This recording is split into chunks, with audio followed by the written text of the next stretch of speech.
countdown in that. What's up with that weak ass countdown? Let's get ready. Let's go ahead and get ready to start the show. Where's my intro at?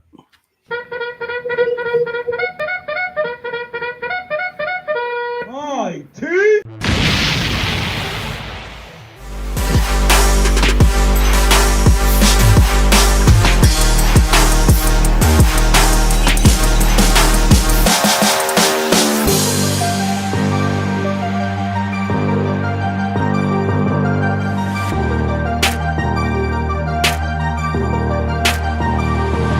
We're like everywhere we go, people wanna know.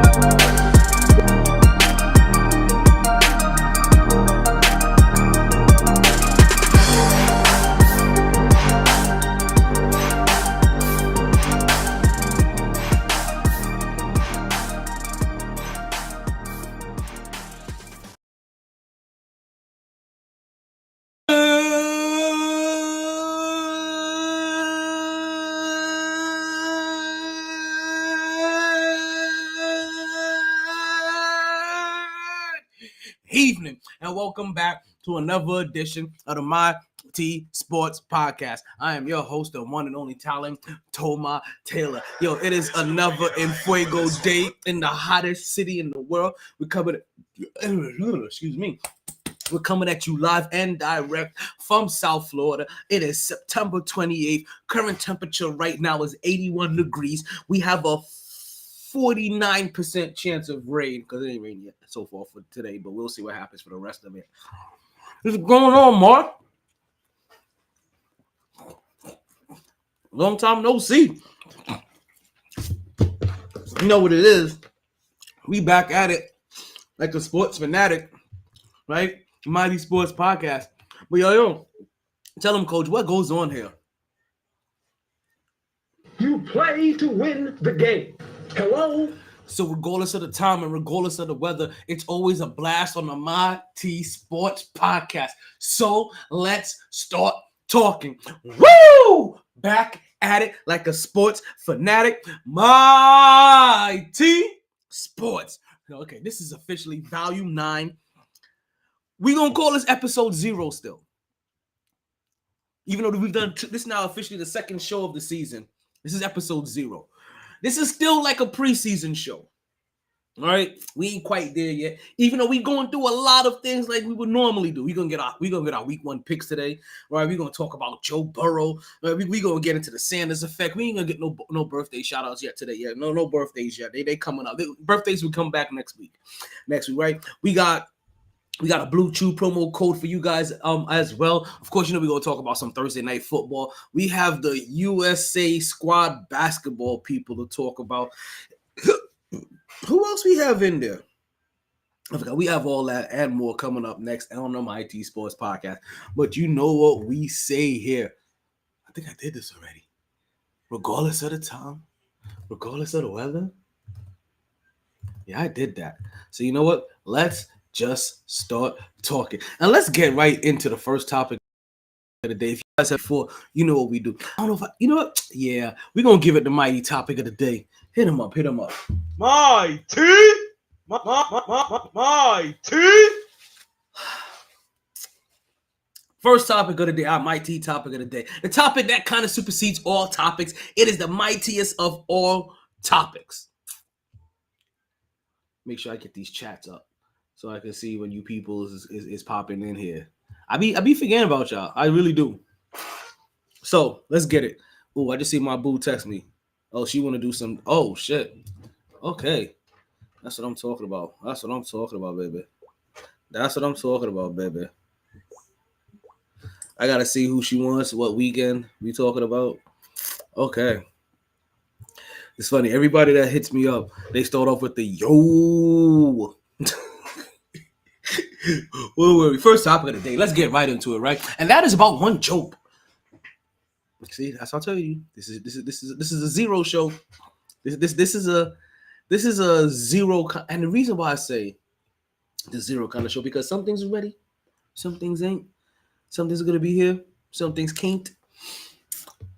Ooh, I forgot. Let's see what I could do here in a sports replay.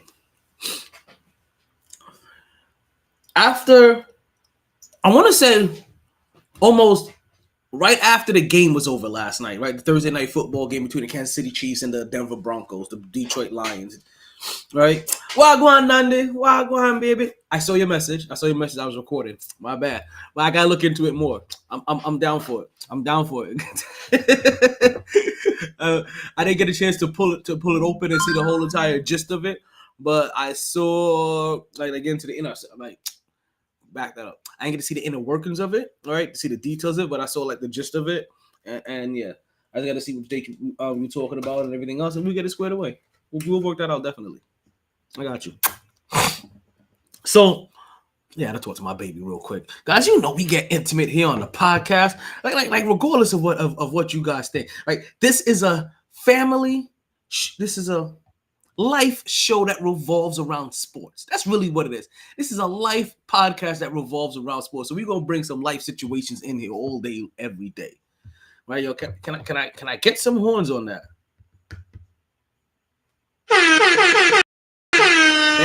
Thank you. You guys know. So we still getting warmed up. Here on the podcast. Episode 0, right? This ain't officially the first episode of the podcast. First episode is officially on September 11th. That's going to be on Monday. That's officially the first episode of the podcast. Everything we've done before then has either been summer vacation podcast, and I think we did none. Or it's, like we said, these preseason podcasts. But this is going to be the best preseason podcast you've had in a while. Let's continue to see if I can pull this up. And I'm going to let you know, I'm going to let you know right now. If I pull up what I want to pull up, you probably won't see this on YouTube. You'll read it on YouTube. Probably won't catch it on Twitch, Instagram, Facebook, Twitter, wherever, X. I don't know about Threads yet. I don't got one for Threads. But wherever it is, right? Whichever one it is, I'm pretty sure that it's not going to last long. Because I'm going to try to see if I can get this game on. Last night's game on. I really should do that for the WNBA game.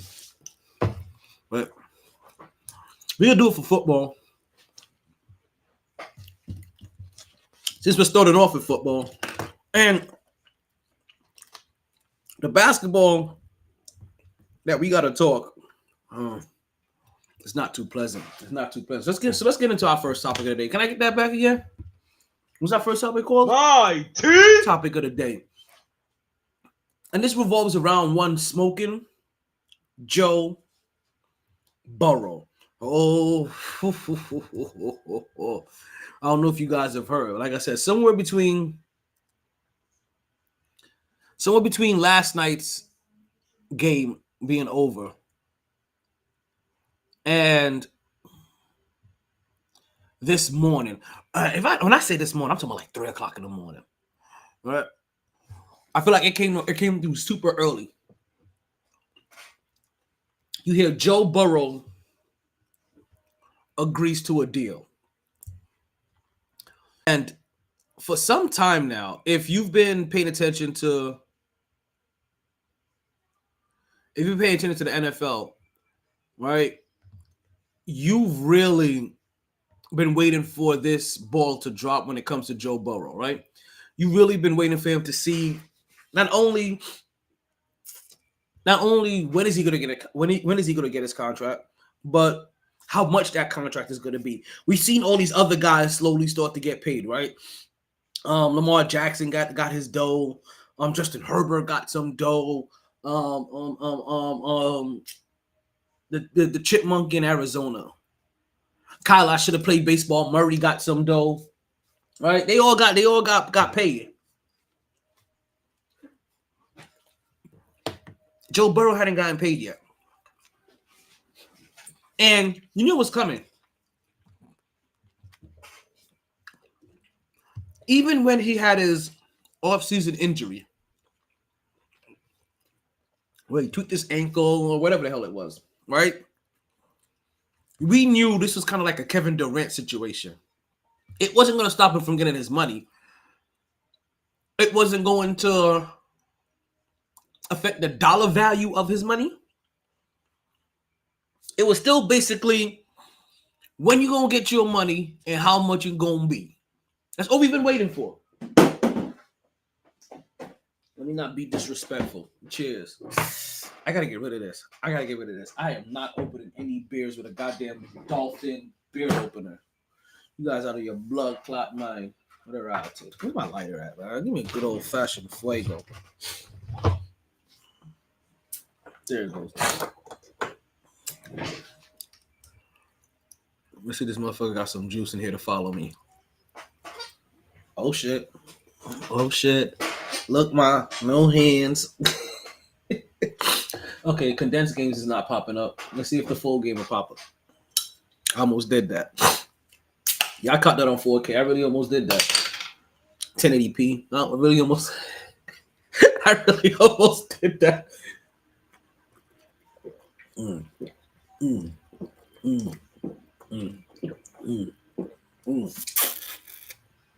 Oh, sometimes it just be so good. Yeah, I ain't gonna lie. Those seconds taste a little watered down to me. They taste a little watered down. I'm gonna try to see if I can get one of these replays going. Joe Burrow wakes up to we wake up to a contract agreement for Joe Burrow for 200. Yes, I'm starting with 2 here. $275 million. Yes, you heard me right.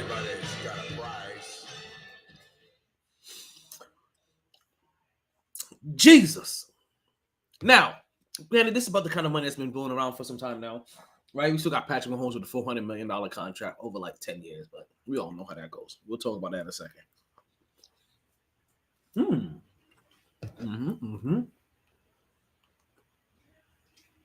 Oh, no. No. That's not what I'm trying to watch. Hey, yo. Back up. No wonder it popped up so easily. Joe Burrow gets himself $275 million. He officially makes himself the highest paid quarterback in the league. The highest paid in the league. Getting now just about $219 million of that 275 guaranteed. An annual number of $55 million. That's how that works out. I didn't do the math. Somebody else did the math for me, excuse me.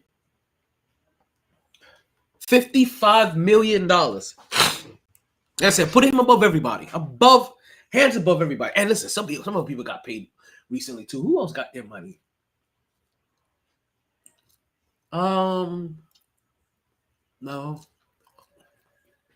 I thought one of the Bosas got paid recently after holding out or something like that. But yeah, I can't remember. But smoking Joe Burrow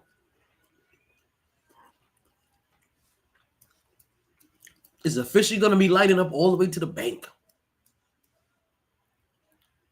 That 219.01 guaranteed. Right? Tops everybody. You understand? He beats out Josh, and obviously Dak Prescott. Right. Who else are we talking about? Like the Dak Prescotts of the world. Who was of a bunch of mediocre quarterbacks? Kirk Cousins. Daniel Jones, right? All those guys right round out like number 10, right? Like around like 40 million.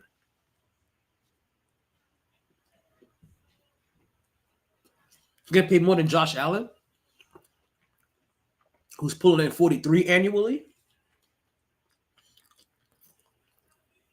More than Patrick Mahomes, which is relative, right? Because you know Patrick Mahomes is going to come for that contract pretty soon. I told you. I've been telling you guys since last year. I swear to God, I promise you I've been telling you guys since last year.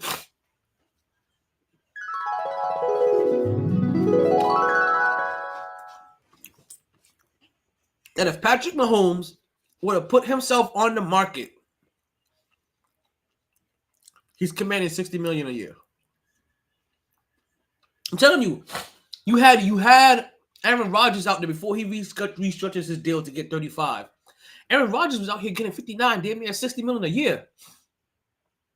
At any point, if Joe Burrow, but definitely Patrick Mahomes said, I want to be the highest paid quarterback fully, he's getting paid that 60. I've been saying it since last year. That's the reason why I was saying to you guys, when Lamar Jackson is asking for $52 million, that $52 million isn't really more than Patrick Mahomes. He just got paid well after Patrick Mahomes made his deal. They come out in the same year, and Patrick was getting 60 while he pulls out 52. So when he's asking for 50, I'm telling you guys, he's asking for $10 million. He's asking for $10 to $15 million less than the highest, but would be the highest paid quarterback, which sounds about right. My allergies always be kicking in when I start doing the podcast. Excuse me. That's beer. That's no allergies. Be drinking my ass off. You guys been here with me before. You guys know what we do here. So, Joe Burrow gets his contract. More than Patrick Mahomes at his 45. More than Deshaun Watson at his 46. But not more than Deshaun Watson at total guaranteed. Right? If I'm not mistaken, Deshaun Watson is still the man sitting at 235 or 230, I think it was. But start looking at it. 219 ain't that far off. And at the end of this year, if Patrick Mahomes says, I want to redo my contract, are you telling me that if he says, I want 240 now? Because remember, if he doesn't have a contract, he either probably went to another conference championship or won another Super Bowl. But regardless, if he wins another Super Bowl or not when he's ready to do this, he comes in and says, yo, I want to make sure I get that 250. I want that 240. I want that 236. Whatever it is. You're not giving it to him? You're not going to give him that type of dough? So, I find it a little ironic, right? When they're like, "Yo, this guy's the highest paid quarterback in the league, right? Or the highest paid player." I'm like, yeah, he is for right now. But when you do the ratios, you know, we did this in school: ratios, most common denominators, right? Correlations and stuff like that. We see how it correlates. That's why we get vexed when I hear some of these people call it. I'm like, yo, you really were stupid in school.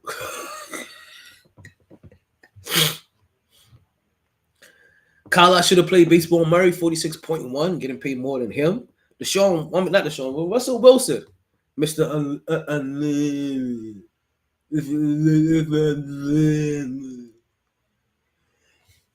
Right? He's getting paid 48.5, more than him. And then we got the guys that break 50.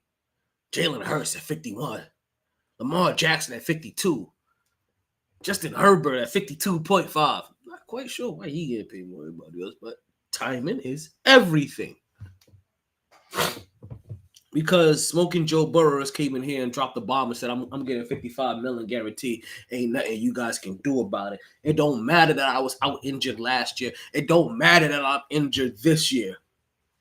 I'm worth every smoking dime of it. And since Smoking Joe Burrow is going to be smoking all the way to the bank, you know what I'm going to do? I'm out to pledge to my alma mater. Oh, it's been a while. It really has been a while since we pledged to alma mater. And I don't know if you guys know about my alma mater, right? But my alma mater, my alma mater, excuse me, happens to be one of the School of Elements. right? It happens to be one of those places where you definitely go to get a higher learning, if you know what I'm saying. Ooh, make it do what it do, baby. Yeah.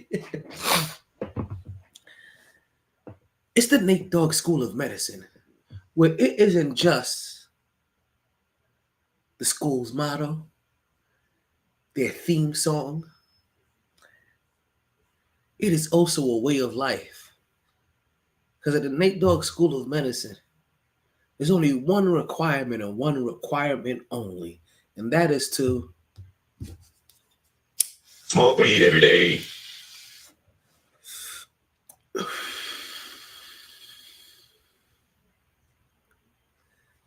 yeah. Let's go ahead and light that one up for Smoking Joe Burrow. As you gotta be excited.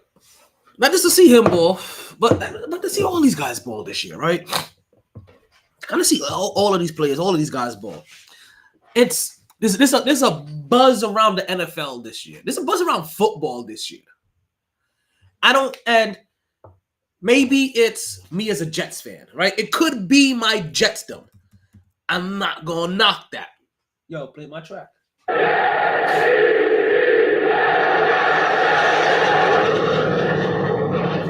It could be my Jetsdom. That makes me feel like, yo, it's been some time. It's been a few years.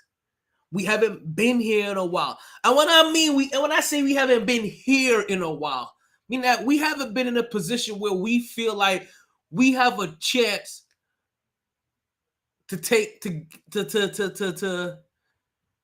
get our cake and eat it too. Because if you have cake, I mean, don't you just want to eat that motherfucker? Like, I'm put my nose in it. Like,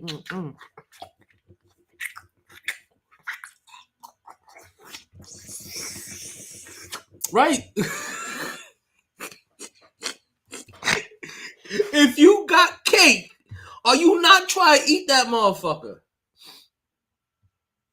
So it's one of the few years I feel like the Jets actually can actually eat that cake. Spread it wide open, get in between the icing. You know, you got that double layer. You got the right.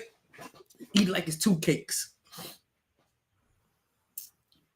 This year, I feel like there's a special buzz around football.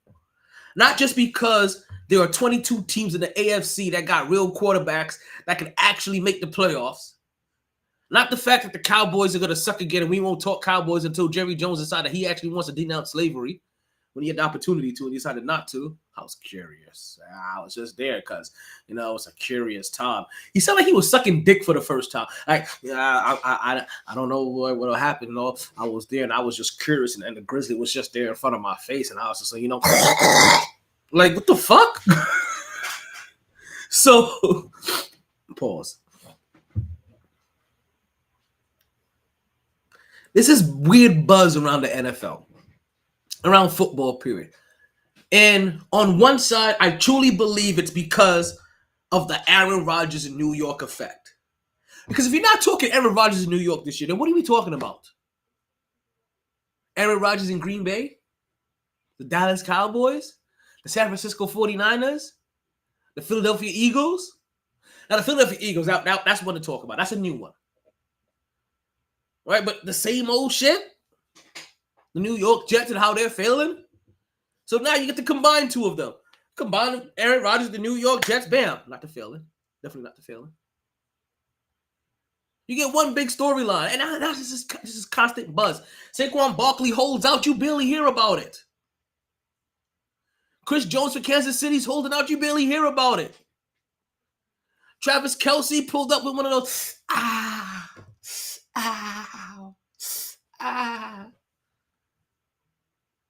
only because it actually moved the money line at a significant number.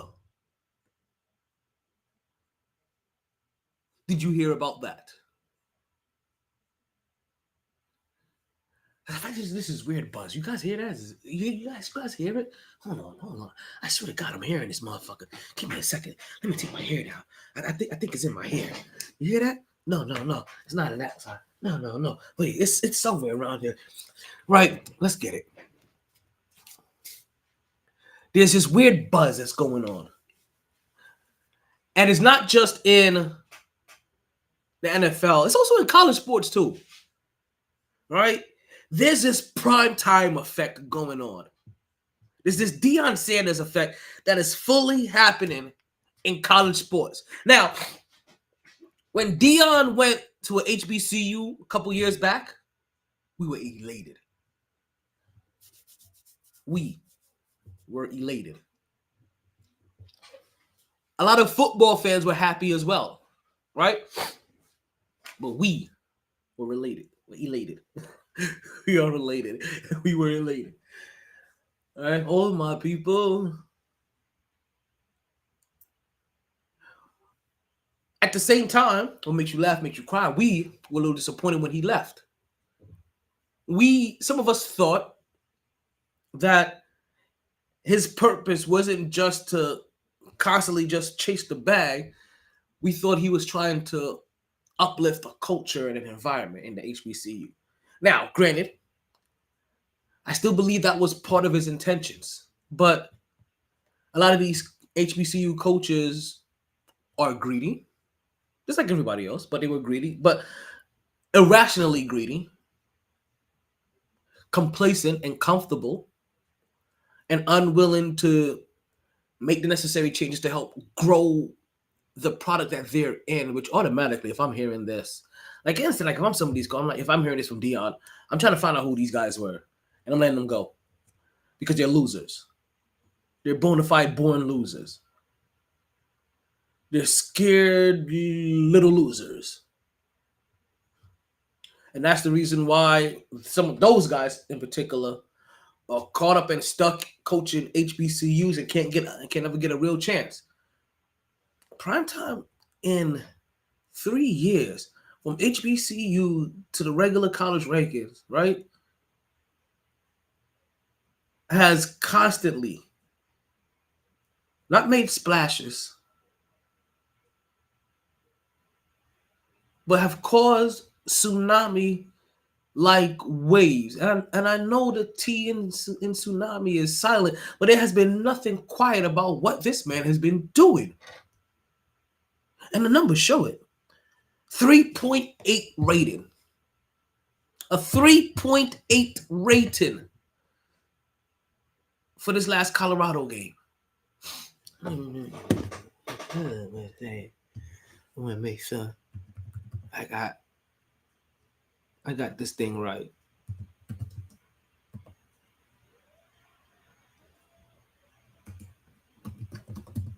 Yep, that's what I thought it was. Okay. It's been complete buzz. We saw the kind of talent that he was first able to draw to a HBCU, which in its own right we thought was impressive.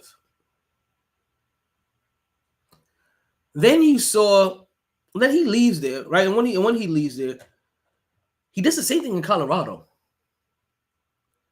And you see the kind of talent he's able to draw in Colorado, right? And it's just as impressive was for when he was with the HBCU. But now you see what happens when you're with one of these bigger schools, and now guys aren't worried about, man, I don't know, it's a this, and I don't know about getting the kind of well, here goes another shot. And what happens a couple years from now if Clemson calls because Dabo Sweeney ain't quite cutting it anymore? Nobody's buying that Bible Belt banter that he keeps preaching. But it is Carolina, so who knows? And listen, not to say that Carolina won't like Deion. Deion is a very godly person. He talks and thanks all his accomplishments to the Lord continuously. So.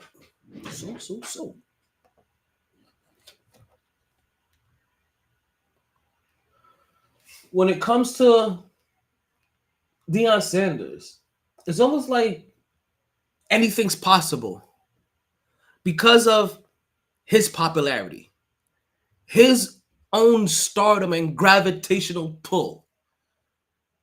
His expertise, his winning capability, his $1 million smile. You know, but you understand what I'm saying, though, right? Is that there's nothing that Deion Sanders cannot promise these kids that he cannot provide. Like, some of these guys are really good coaches, but he's not just a good coach. He actually has roots in the ground. He's played this game. And not just played this game like some of those other HBCU coaches, but he was one of the best ever to do it. And that speaks value. Not just best ever, one of the best ever cornerbacks, right? Played defense for his team, but hands were so good, they tried him out at wide receiver and offense. Also did special teams. What do you say? What are you not saying to this guy? Or what are you not listening to when he talks?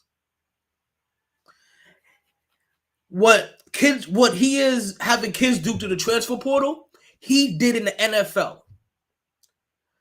Left San Francisco, where he helped them win, to go to Dallas, where he helped their win. Where he was the determining factor on teams winning a Super Bowl or making it further or finally making it to the playoffs, getting out of the first round. So what is he convincing these guys to do? To do the same thing. What can he not promise them?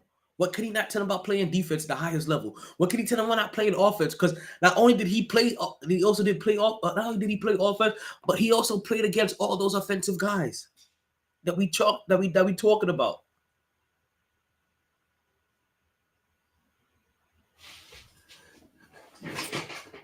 He can relate to them culturally.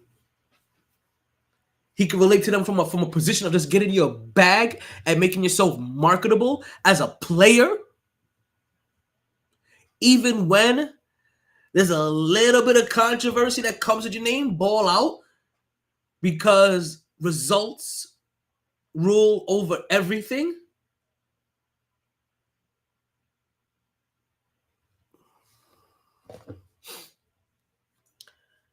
And he was also a two-sport athlete, one of the very few, and actually did them well.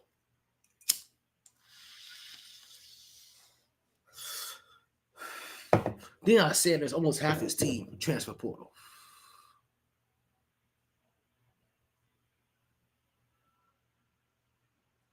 He reminds me of Dan Quinn, if I'm thinking about the right coach, from the Detroit Lions, where you were a player, you come in there with a whole lot of bravado, some stink, and you do one of the number one things that you have to do.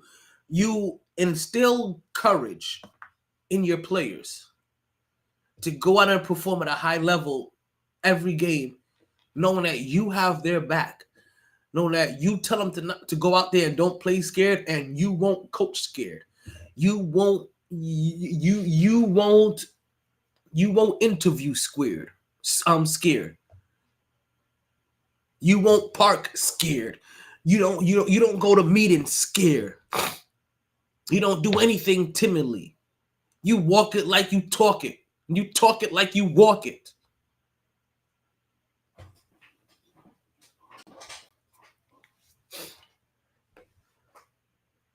The Deion Sanders effect put up 7.26 million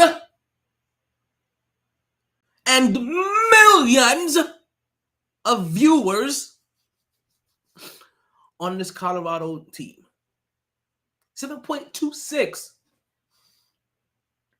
That is Fox's largest opening day numbers of all time.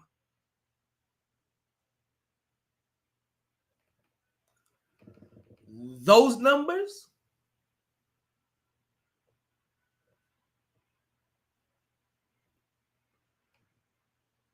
drew more than last night's NFL game. It drew more than every game It drew more than the opening week for week 1 last year. Every game in opening week for last year too.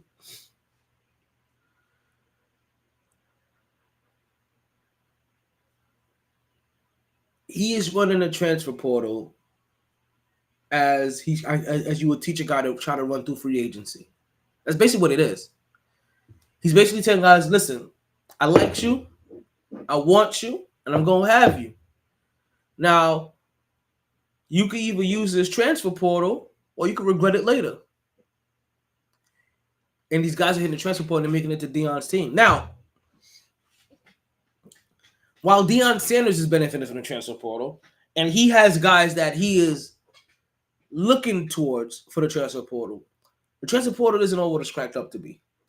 And I heard Coach Calipari, right, talk about the transfer portal. In a matter of factly way, right, from an educational standpoint, to let them know that, to give you an instance, that when it came to the transfer portal, let's say you had 70 guys that were on scholarship, and those 70 guys were still due to be on scholarship next year.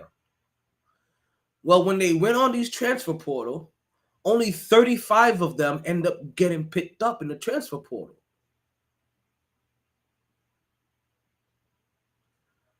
And the numbers, I forget if it's the higher grade you are or the lower grade it was, that the numbers are less in your favor.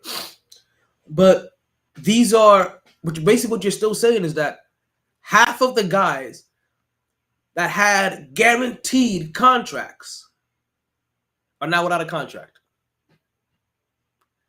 They're without a contract, they're without a team, and without a place to play ball because they maybe got some bad information about hitting the transfer portal. That's like, and you're going to learn this early. That's like getting bad information about your draft stock or coming out of school early. That's like getting bad information on declining the last year of a guaranteed contract because you think, because you think there's more coming, or turning down a contract extension from your team because you think you can get more on the market. I like Dennis Schroeder. We're going to talk about Dennis Schroeder a little bit later in this game. In this podcast. Probably in the first hour.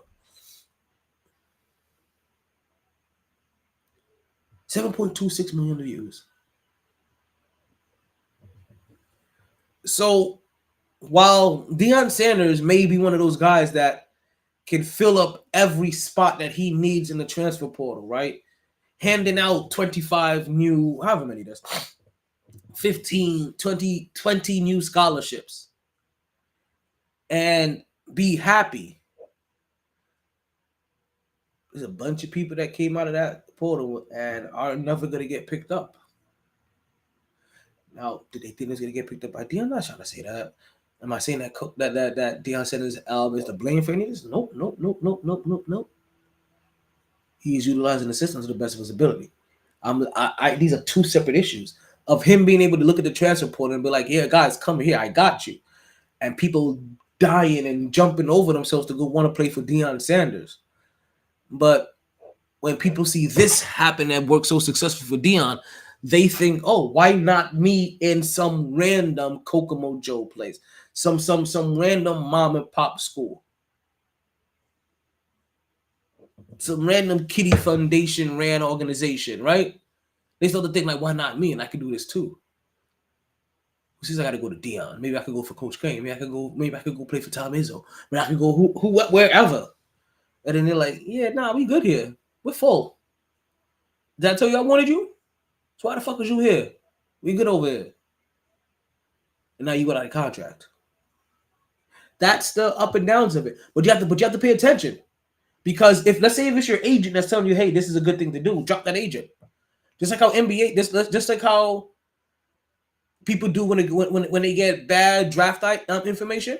That's like how they do when they get bad free agent information. This is now college free agency, transfer portal, college free agency. They need to call it the CFA every time it comes around. The collegiate free agency. some of these guys are just getting bad information, and that bad information may end up costing them their professional career, right? Because even if they don't make it to the NFL, the way that college is set up now, this is your professional career. You're over 18, you're a man, you're a woman, you're an adult. This is now your professional money, and you are now in a position to make millions of dollars due to name, image, and likeness. And if you ain't ain't on a court or a field anywhere for anybody to know your name, recognize your image or your likeness, then guess what? You're asked out now that there's $300,000 a month. You know, there's $300,000 a year. There's 2.6 million. Like, there's people out here getting paid. For not understanding, Deion Sanders' son is one of the highest paid players in the league. Up there with our girls from LSU. Flozier and Najee Harris. I'm so joking on Najee Harris, bro.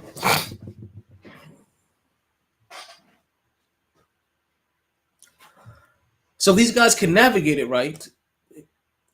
There's winning and there's money and opportunity to get here.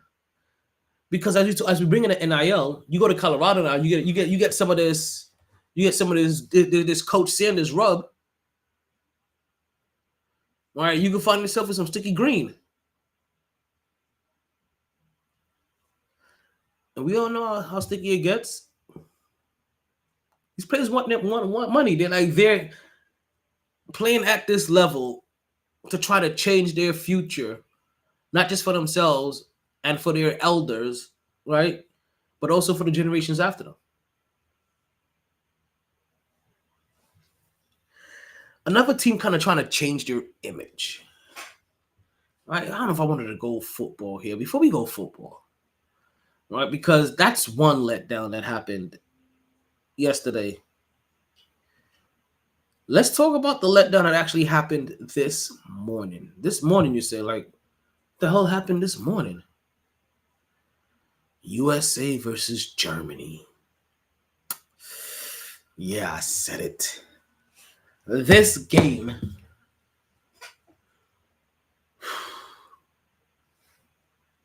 was frustrating. Let's just get it out. Let's just get that first word out the way. The game was frustrating. Kind of disappointing. Lackluster. It had some good points. It was some up and down. Early on, the USA team found themselves down by like 12, 13 points. I want to say 20. I don't think it was that deep. It could have been that deep. But find themselves down by like 13 points.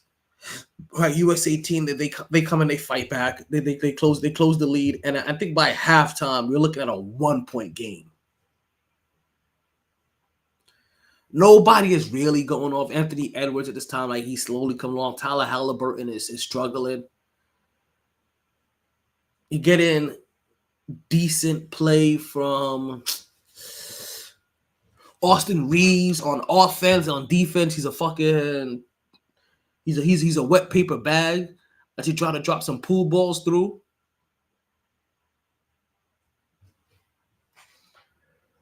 Oh man, I am tired already. I gotta work too. Shizzle my nizzle.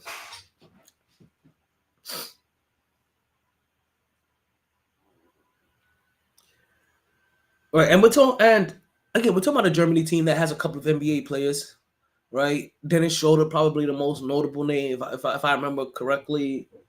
No, Louis Scola was. I don't think he was German. I forget who some of these other German players are. Like I said, the USA team is up by 1 at halftime, and it actually looks like they're turning things around. That they're getting their act together. They opened up the third quarter on a nice little run. I think they opened up that to like a 10-point lead or something. Right? It goes to double digits.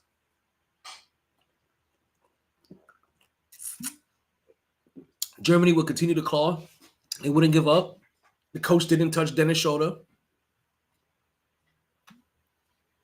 And Dennis Schroeder, who struggled the game before, right? Like 4 for 24 shooting or something crazy like that. Maybe 4 for 14.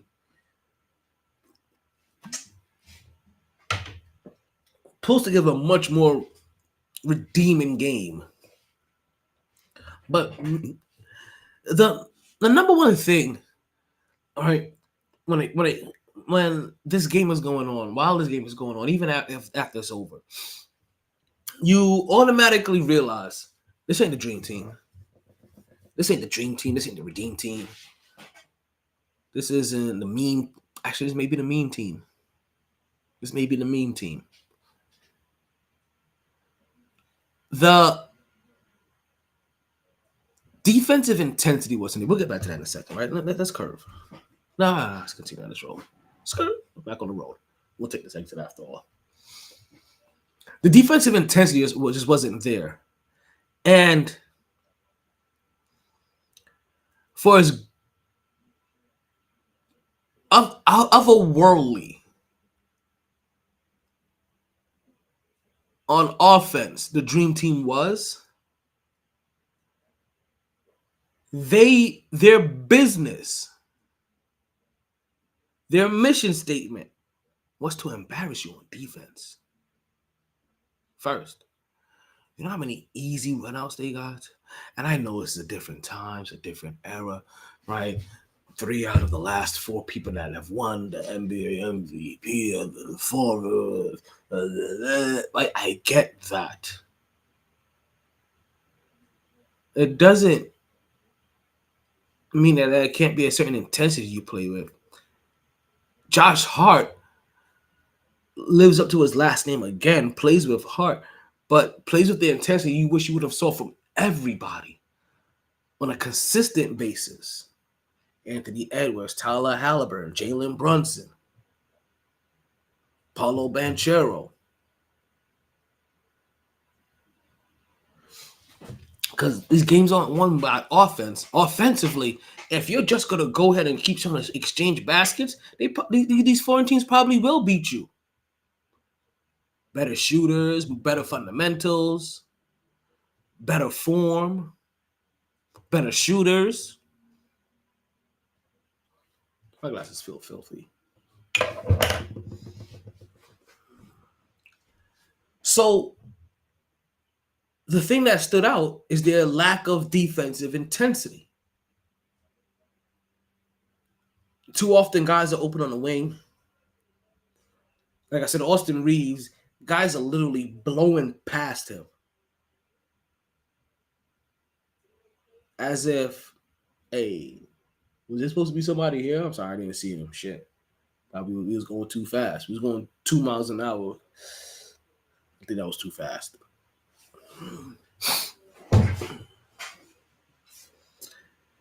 They lose the lead, right? Going to the 4th. And then the lead just starts to climb. It starts to climb. It starts to climb. And next thing you know, we're about 4 minutes in, and it's a 13-point game. USA fights back, a couple of 3-pointers, right? They draw a charge, right? Germany travels on an inbound, right? A lot of goofy stuff happens, right? Next thing you know, we're talking about it's a 4-point game with like 30-something seconds left, right? Or is it a 4-point game? 3-point game? 2-point game? I think it was a 4-point game. With like 30-something points left, with 30-something seconds left. They had an opportunity to do a 2-for-1. Anthony Edwards chucks up a 3-pointer. Bang! Get the offensive board, get it put back. That's basically the game. That's basically the game. There's nothing we can do after that. And with that loss, the USA team is now eliminated from gold contention. They will not be playing for gold. I said that. They'll be in the bronze game with their neighboring countrymen from the north, Canada, which is wild, right? Because there was a real thought and sentiment here that USA and Canada could be played each other on the last day. And they were right. Except for it's not going to be for the gold, it's going to be for the bronze. So somewhere between USA and Canada is not going to come up with a championship. Now, Can I tell you something? I'm still excited to see this game. And this is probably the Nick in me. This is probably the Nicker in me, right? My Knicks fandom is probably the reason why I want to see this more than anything else. We get Josh Hart from the Knicks. You get Jalen Brunson from the Knicks. I thought Devinchenko was on this team. I may have been mistaken. This whole entire time it could have been Austin Reeves, and I thought it was Devinchenko.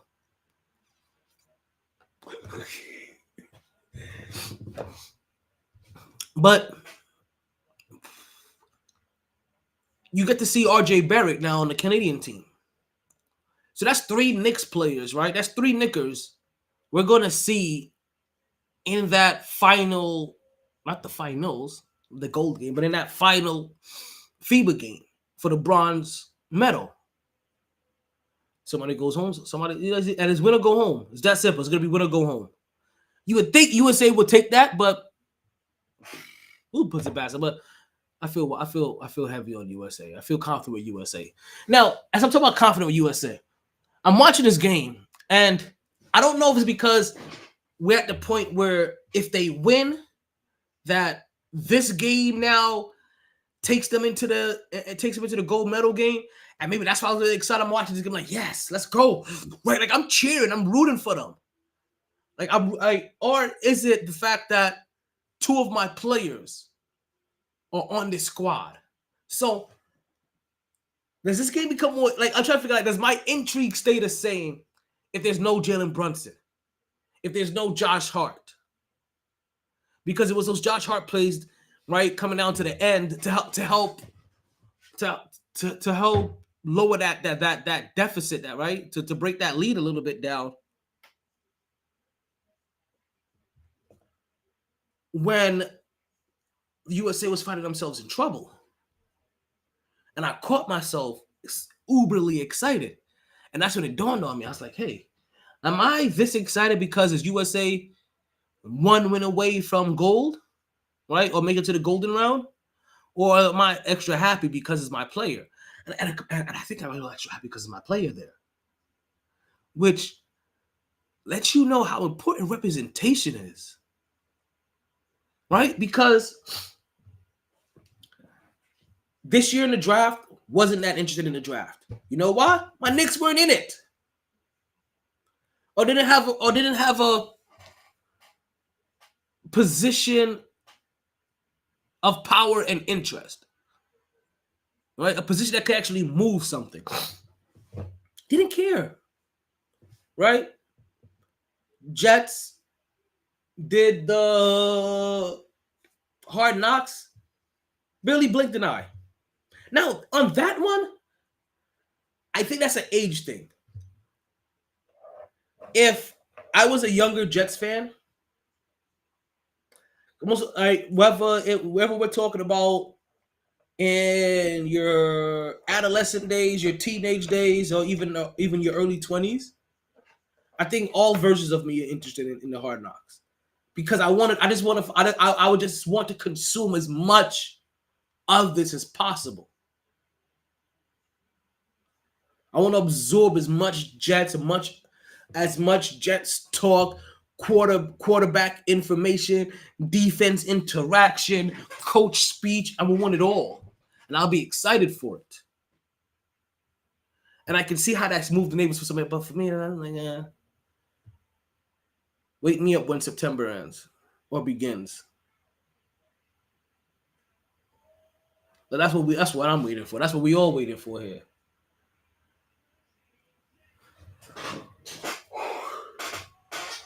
Excuse me.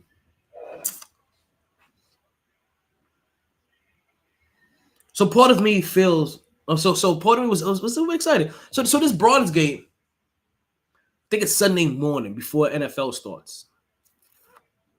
I'm gonna be locked in. I'm going to watch this game, and I'm gonna be rooting for the USA to win, but I'm also gonna be cheering after every RJ Barrett basket. I'm gonna be clapping after every RJ Barrett good play.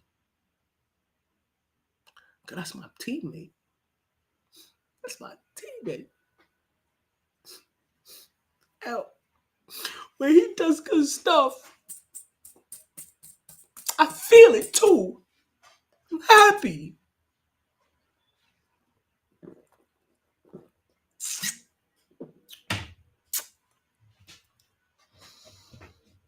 You know who wasn't happy? Kansas City Chiefs. Oh man. You know who wasn't happy? Them Kansas City Chiefs. Danger zone. And Patrick, your end zone used to be Mahomes.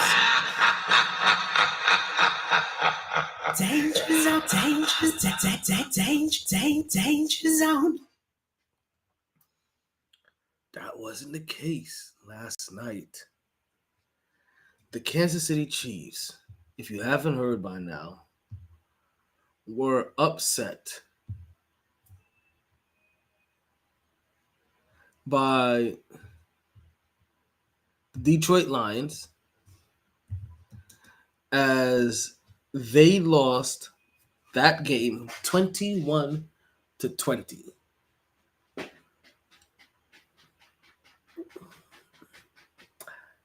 This was a good game and it was a frustrating game because there were some head scratchers. There were some head scratching moments. And I believe that the Kansas City Chiefs were taken out of their element and got duped into playing Detroit's game.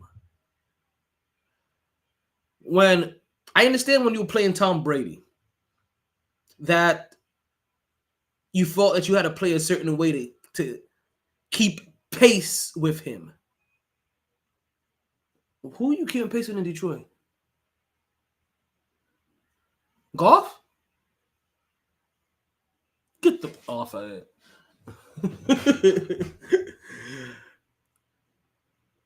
But this was definitely bizarro. This was definitely Freaky Friday. Or some Freaky Friday-ish. Where roles were reversed. Jared Goff, 253 yards versus Patrick Mahomes, 226. Jared Goff with a completion percentage of 62.9% with Patrick Mahomes, 53.8. Jared Goff with a passing rate of 94.1 and Patrick Mahomes 77.5. Jared Goff with no interceptions. Patrick Mahomes not just an interception, a pick six. I'm surprised Kavarius Tony got a job. I don't even know what his name is. I can Kavarius less what his name is.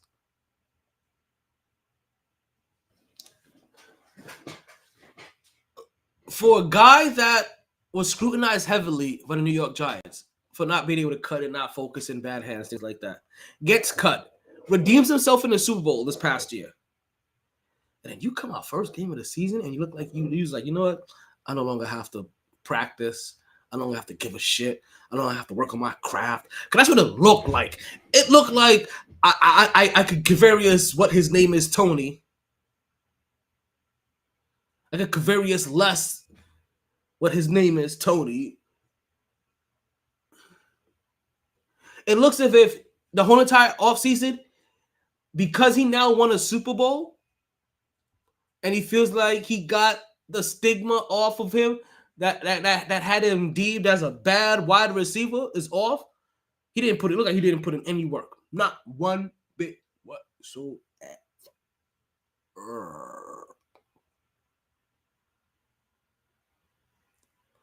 5 targets, 1 catch. 5 targets, 1 catch. Boy, I'm telling you, right now, I could imagine that Patrick Mahomes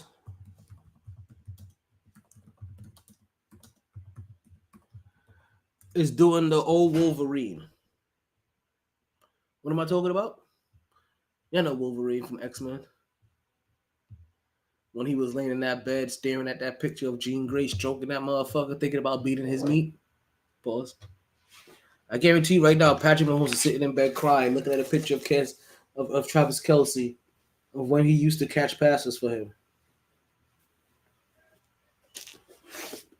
Beating his meat. Because you can tell that they miss Travis Kelce. You can tell that they miss Travis Kelce very easily. And you had to go no further than looking at the very first pick six. Something had to go. Patrick Mahomes had to throw an interception in a home opener, and God knows how long. He now gets his first pick six. Not just an interception, pick six. And you know what's funny? Before that even happened, I think I saw the pass previously to Tony. I thought it looked like he was alligating his arms. And he had alligator arms. And then no doubt on that interception, off my chest, off my chin, come in my eye, and watch the other guy take it to the house. I don't know how Kavarius. The only reason why Kavarius Tony lasts to the end of this week and still in this team is because they have no other choice. I feel like it has to work with him for right now.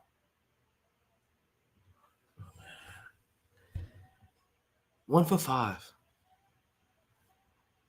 Now, one pass was kind of, I think one pass I thought was underthrown. Completely underthrown. But every other one touched his hands. And we know that Travis Kelce would have caught it. Because instead of bending over at the waist to try to catch the ball, Travis Kelce would have sat down on it. Secured it. Catch it with his hand, his stomach, his waist, and his dick. I got it, coach. I got it. Pause. Oh, man, we getting in shape, aren't we? We getting in podcast shape. You know, we coming up on the second hour, right? We're gonna take a break. Coming up real soon. I don't know what more we want to say about this Kansas City game. Actually, yes, I do. Let's wrap this up. How much time we got? We'll wrap this up in less than 10 minutes. Probably for less than that. It was a mind-boggling game. And the reason why I said that Kansas City got tricked into playing Detroit's game, I'm gonna bite your ankle and get knocked down, and bite your calf, and I'm gonna get knocked down, and bite your Achilles and get knocked down. I'm gonna bite your chin and get knocked down. I'm gonna bite your kneecap and get knocked down. I'm gonna bite your dick and get knocked back down. I'm gonna bite your navel and get knocked back down. Right? I keep biting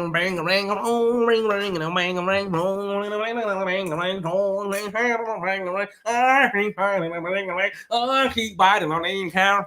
Yeah, can't open nobody shit. I'm gonna get up and nobody kill. Oh, me had nobody told. Oh, he can't open nobody fire. I'm gonna get up and nobody kill. Like seriously. So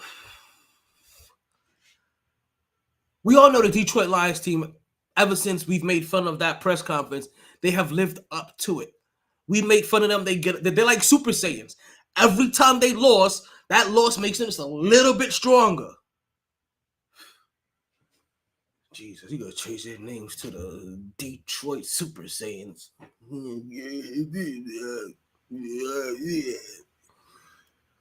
So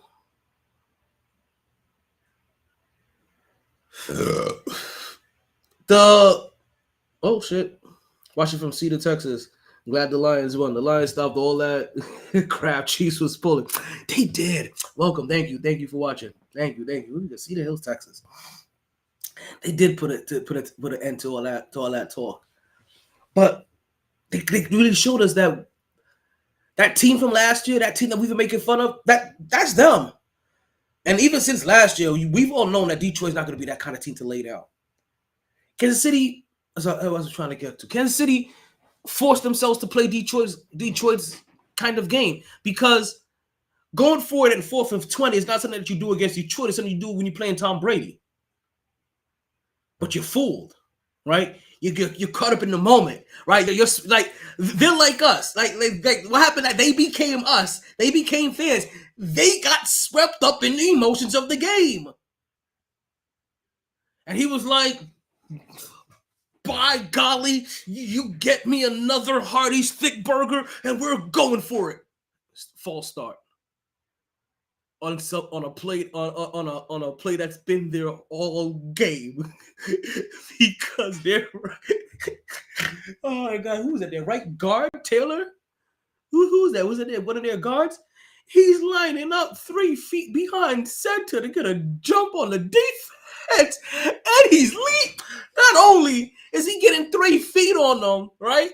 He's not up 3 feet behind center. He's jumping early. And it doesn't get called to the fourth quarter. Crucial time in the game. Crucial moment. Because it was 4th and 20. And Andy Reid just finished his 5th double burger of the day, and was like, fuck it, go for it. And get me another double burger. 4th and 25. I looked at this and I was like, what in the Willie Beeman special sauce are they drinking?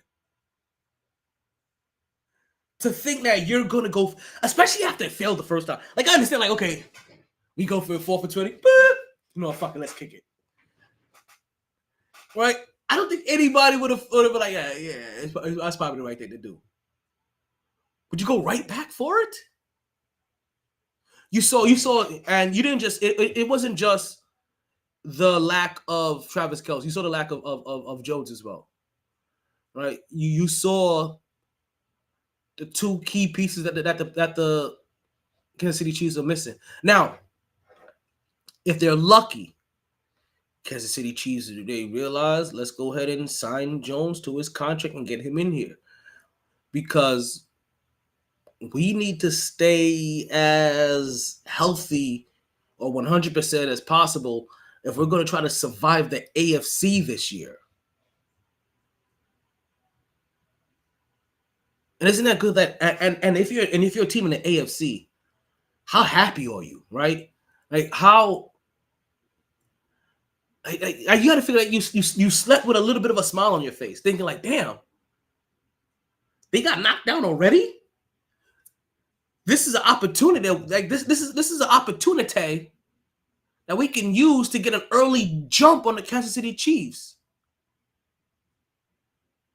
And for the team that's supposed to be the division leader, the conference we're supposed to win the conference, we can get a leg up on them early. Put them in that chasing position. Have them feel like how we felt last year, the year before that, the year before that, the year before that, and the year before that. Right? Like you get to flip it and reverse it. It's your freaking Nicky Frania.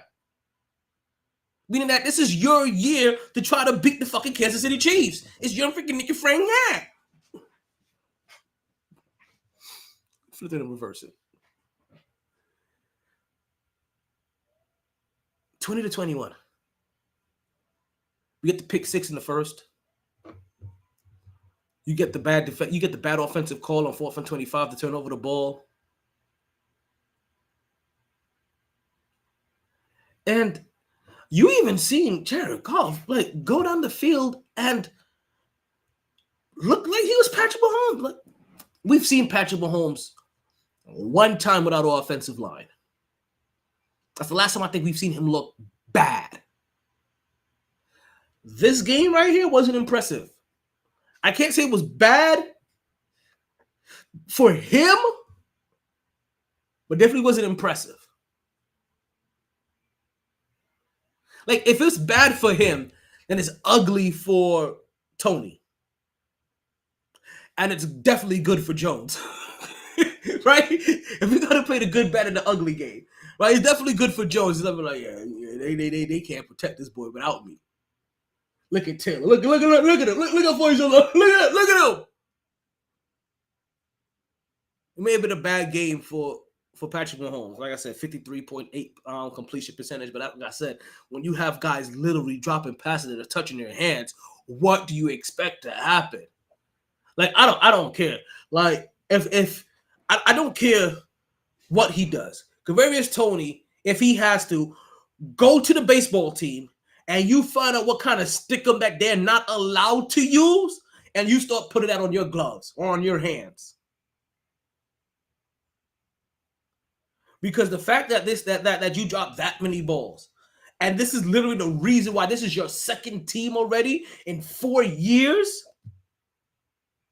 3 years? How long have you been in the league? He's going into his 4th?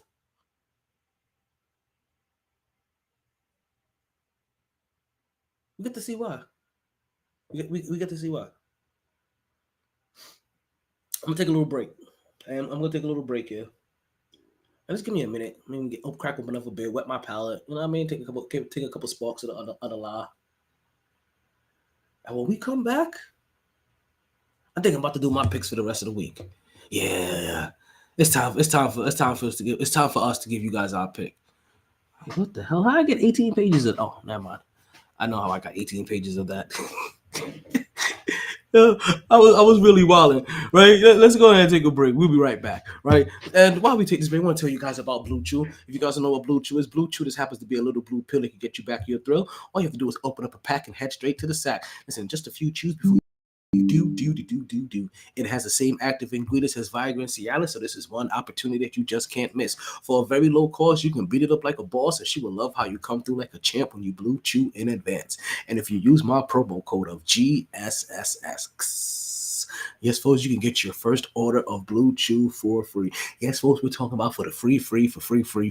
Only thing you have to pay for is shipping and handling, and then you can do it in whatever style you like, whether that's doggy style, missionary style, jackhammer style, 69 style, froggy style. You seen baby boy. Right, right. Whatever style that you want to do it in, you go ahead and you do it, and you do it, and you doing it well. That's a Blue Chew. It's not the little blue pill that you need. It's a little blue pill that you want. And just make sure that you do everything that you said you was gonna do in those DMs. And when she texts her friends about you later on, that you have one of those friends sliding in your DM like, "Hey, what that dick do?" Blue Chew. You chew it, and then you do it. That's what that dick do.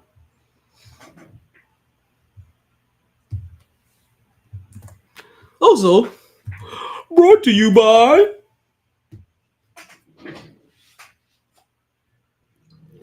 They didn't join to win championships or become famous. They joined because there is important work to be done, and only some able to do it. They are brighter, better educated, led, and equipped than any team in history. They are doctors, lawyers, engineers, technologists, and combat troops, all prepared for whatever comes their way. You'll find them where the lights don't flash, and the only contract they sign is with themselves and their country. One day, they may be asked what they did to make a difference in this world. Put the fan on. And they can respond, "I became a soldier."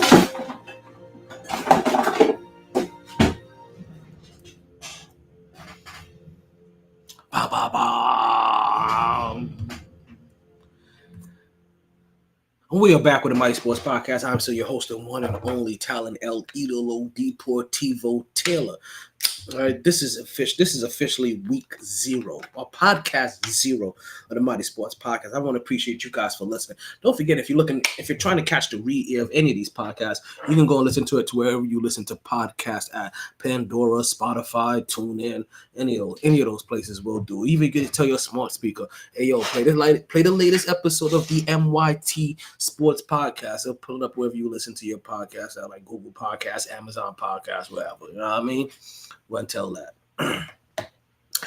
But you know what it is, though? It is officially time for us to get down on some NFL Week 1 picks. Now, before we go there, right, we have to get some small formalities out the way. I know you guys are like, "Yo, we just did commercial. You got more commercial?" I don't have it. I don't have any more commercials. You guys don't have to worry about that, right? But what I do need to do is at least, very least, of some of these injuries that have happened, because we just heard about this Travis Kelce injury, of how big this has been. Let's get up with another The one. MyT injury report.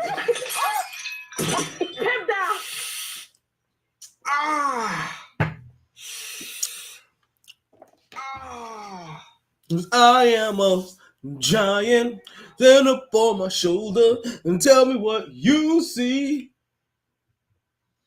I don't know how far you guys are gonna get without Darren Waller, folks. Yes, folks, it's come out on the wire that Darren Waller is questionable for the New York Giants. And if you are a Giants fan,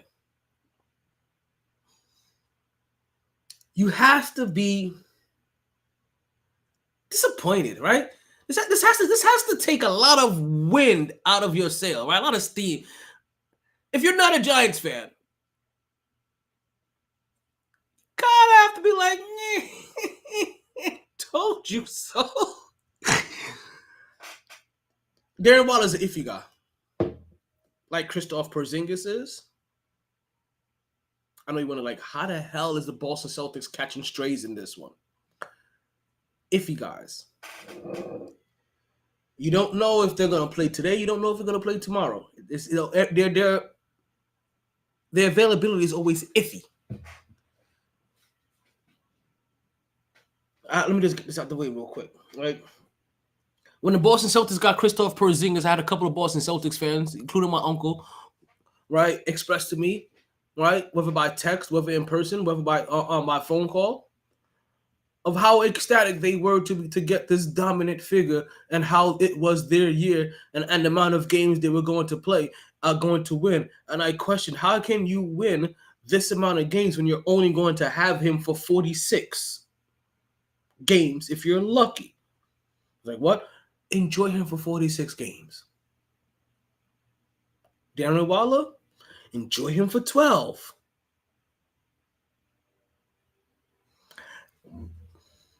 This, now, it's not just him. Saquon Barkley, iffy guy. Dalvin Cook, iffy guy. And I bring those guys in here because some of the running backs that was trying to get paid on this offseason, you understand how dynamic you are when you're playing,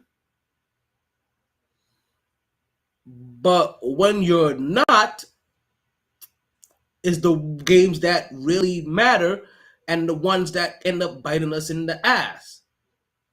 Iffy guys. Who wants to pay an iffy guy? So New York Giants, you got Darren Waller at a friendly discount. Basically, you did the Brian Cashman of shopping. Let me just go ahead and get as many iffy guys as I can, because as long as I get iffy guys, my job is secure, because I can bet ifs and fifths against my life and guilt trips against my lifelong best friend. He ain't really my best. I ain't really his best friend, but he thinks I'm his. I'm just using him for the paychecks.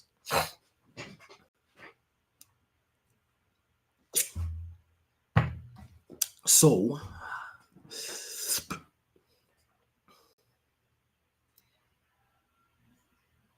Darren Waller is already out injured.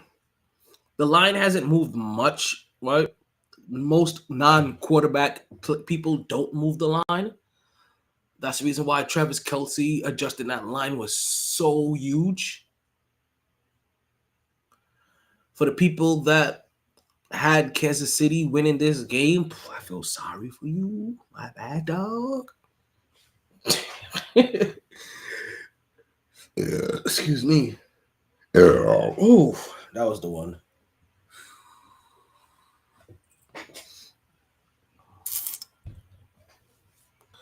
They wait a minute. Why am I still talking Kansas City, Detroit? Why the fuck are we still here? New York Giants, Darren Waller, injury report, iffy guys. My bad. I automatically got sucked right back into the quicksand that was Kansas City and Detroit. But you know what? Let's scratch all that. Let's go ahead and make some picks. You got some music I could pick my nose to? Cause I don't like doing this.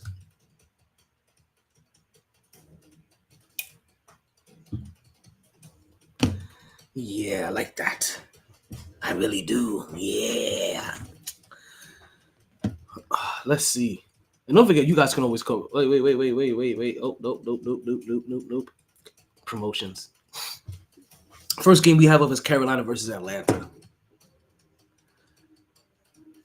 I don't know how well Atlanta's trying to be so far this year.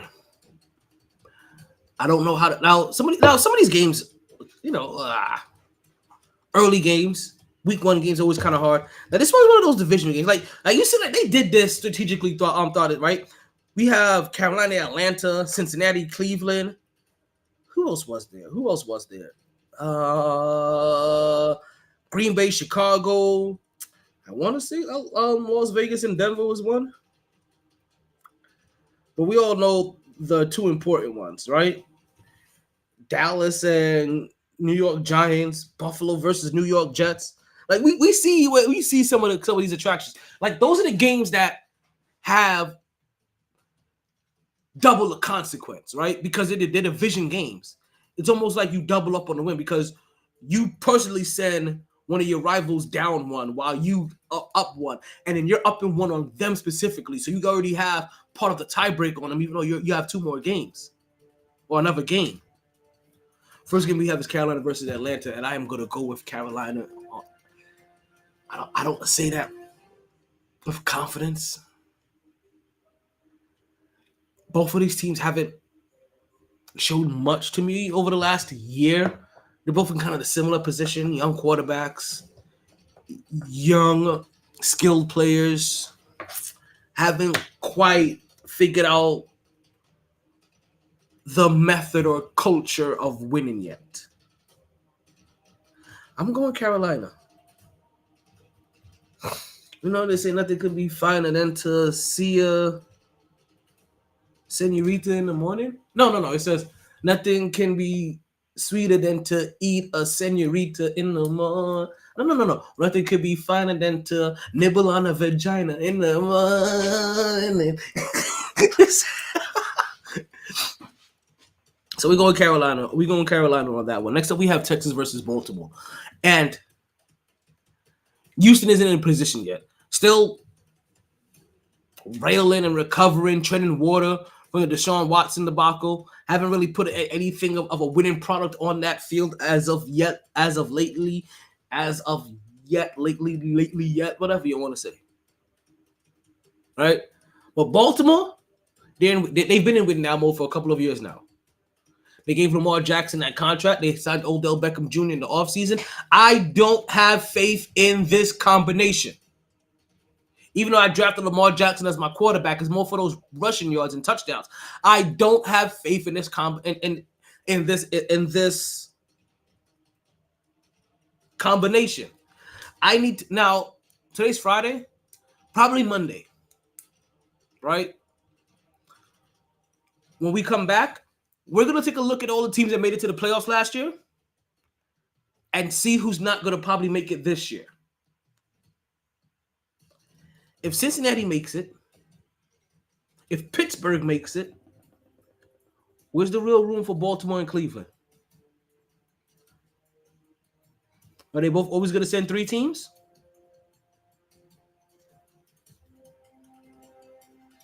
Because you got Buffalo, Miami, and the New York Jets.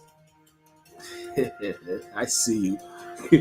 Got people talking about the Dolphins and the Bull. All in one division as well too. So when we play this game, prepare for it Monday. When we play this game, we know the turnover that happens in the NFL from year in to year out, where there are about 6 teams that made it to the playoffs last year that don't make it this year. If Pittsburgh improves, because MyT just don't take L's. Lamar Jackson goes through his same Lamar Jackson rigmarole. Starts off well, kind of gets some fluky injury, misses a decent amount of games. He just got paid. What's the reason to rush back? You see me, chatbot? What I'm saying here is that I may be leaning early to Baltimore being one of those teams that made it to the playoffs last year that will not make it back this year. I'm leaning that way. But we're gonna really take a peek. We're gonna really take a peek. That Kansas City slap in the mouth was really a shocker. It really was. That was definitely 2 in the stink and 1 in the pink. Full shocker. Now Kansas City over here with one black eye talking about what just happened. 2 girls, 1 cup just happened. You got shitted on.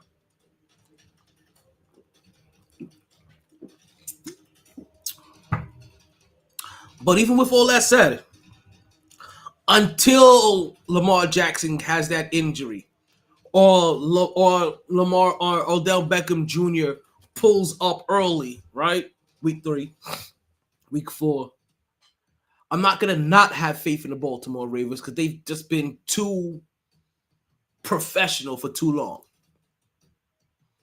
They have been one of those model franchises over the last 25 years or so. We gonna let them eat their cake until they get full. And they normally get full right around the time that Lamar Jackson realizes that, damn, I shouldn't be taking all these goddamn hits. Excuse me. Next up, we got Cincinnati versus Cleveland.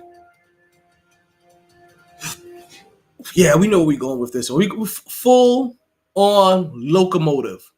Smoking Joe Burrow. Knocking the Cleveland Browns straight off the track.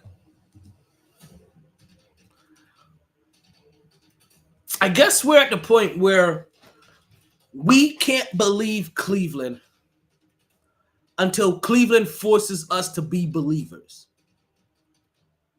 Like until we see their face, we're not going to be believers. We haven't seen the true face of Cleveland yet.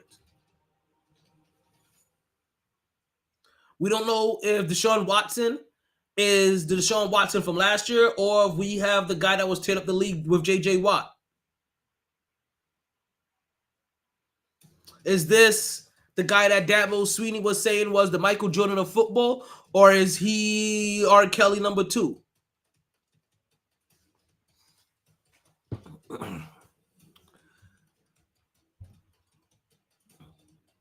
They have a good squad, Cleveland does.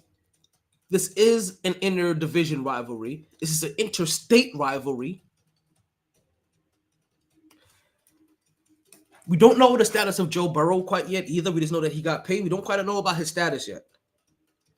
If Joe Burrow does not play, this goes to Cleveland. I'm picking Cleveland because then they're too solid everywhere else. They have a decent running game. Remember, they still have Mick Chubb. I forget who their wide receiver is. But again, he's supposed to have Deshaun Watson. So without Joe Burrow, I don't care how many weapons that we think Cincinnati has.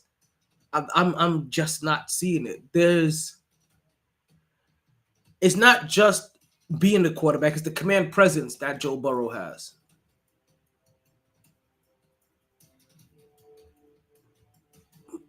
Cincinnati. Unless Joe Burrow doesn't play. Then go full-blown Cleveland. Next up, we got Jacksonville versus Indiana. I'm not even going to waste your time here too much. I said that we're going to go Jacksonville. Indiana still trying to figure things out. Young quarterback that is still unproven. Don't know if Jonathan Taylor is going to be healthy enough to play in week 1. I think he's on the PUP list.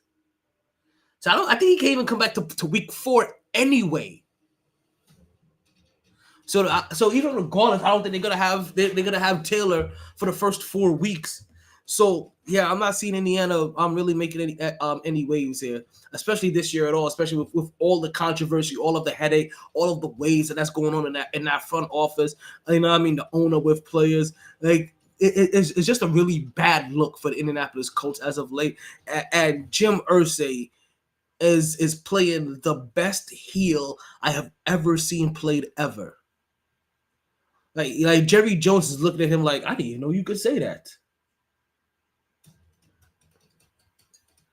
You try to be feel good with our dollars. I was just curious of this why this little black kid was trying to go to one of my white schools.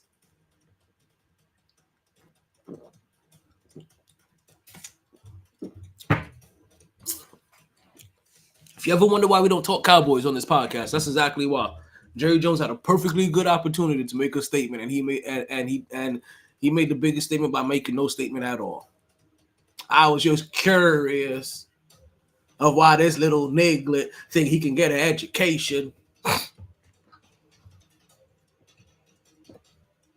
Tampa Bay versus Minnesota. We're gonna go Minnesota early. And there's a simple formula when picking Minnesota, right? Okay, my bad. I won't go any further without giving some proper respect to Jacksonville. I talked about how bad Indianapolis is and Jim Irsay, but the Jacksonville Jaguars are a for real team, right? They've finally gotten over all of the controversy from having a bad head coach that wanted to grope on broads in the bar while he was married, even though his wife perfectly allows it because he's a cuckold, right? They went through all that controversy, right? Last year we saw them bounce back and actually look like a professional organization being ran by adults. Went into the playoffs. I think they got a playoff win, or they just took Kansas City like to the break. Like, hey, yeah, I ain't going. I hear no bell. Hey, why you stopping? I heard no bell. Okay. I heard the bell. Ow. Right? So right? So the Jacksonville Jaguars, like they recovered after going down early last year. They took Kansas City. They really gave Kansas City a run for their money. But that's really the best thing that they have going for them is that they made it to the playoffs and they played Kansas City really well. By golly. That's how you know you're grasping on straws here. That could also make you the first team out the playoffs again. Right? By golly. Giants, I don't believe he's going to make the playoffs. By golly. Yo, bring that back. I wasn't even done with it yet. Yo, I go disrespectful and shit. Give me that shit back here. By golly. So yeah, we definitely got so there's a real belief in sunshine though. There really is a belief in sunshine. And if you're playing a team that's in disarray, right? Whether it's Indiana or whether it's the Arizona Cardinals, you want to go you want to pick for the team that's playing against those teams because these teams have proven to not want to win. Not even can't win, not want to win. They're not even the fact that they can't get right. They don't want to get right. It's like they enjoy being the laughing stock, ignorant motherfucker in the room. So Jacksonville, that's why Jacksonville beats Indy every day and what's going to look like twice on Sunday. Double up. Count it up. Count it up. Count it up. Count it. Right? Next up, like I said, we got Tampa Bay versus Minnesota. And it's real simple. As long as Minnesota isn't playing in a primetime game or what can feel like a primetime game, they're Gucci. Minnesota all the way. And as the Saints come marching in, actually they're not marching into anywhere. The Tennessee Titans are gonna actually march into New Orleans to come play them, and we're gonna pick Tennessee Titans to march all over them with Derrick Henry. The over/under really should be on how many stiff arms are we gonna see. How many people are gonna get brolied? That's what he be doing, and we be treating it like Broly from Dragon Ball Z. Go look it up. It's either Brolic or that new red gray motherfucker. I forgot his name. Kazard. All right. His name ain't Kazard. I was like Kazard. I don't even know Kazard. I don't even know what I was saying about Cook. Oh, he's an iffy guy. He's an iffy one. He's one of those iffy people. Right? You don't know if he's gonna play today. You don't know if he's gonna play tomorrow. You sign him for 16, you'll be lucky if he plays 10. Like Christoph Porzingis, like Anthony Davis, like Zion Williamson, like Dalvin Cook, like Saquon Barkley. Iffy.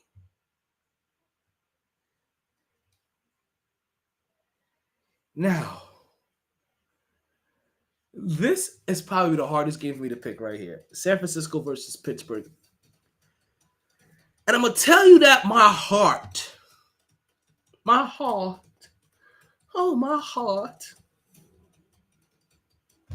is with Pittsburgh. I'm telling you right now, if I wasn't a New Yorker and I had the freedom to pay a fan of any team that I wanted to, like some fraud, I would still be a Pittsburgh Steelers fan. I really would be. But I can't do it. I'm sorry. You're born in a state. You're born in a city. You are predestined to root for them. And anything other than that is treachery. It's treason. And there's grounds for niggas on your block to fuck you up. As long as you're of proper age to get fucked up by stupid shit like that. So we're talking about like 22 and younger. I got a ticket today for driving in the HOV lane by myself. I was like, I got multiple personalities though. Y'all don't see him here? Like, okay, I'm wilding. I'm crazy then.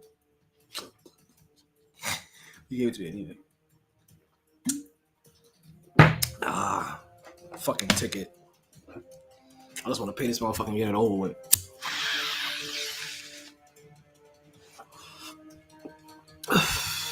But San Francisco is like the Swiss Army knives of teams, right? They just find whatever tool is in their pocket to get the job done. And they do it with a lot of Swiss Army knife players, right? So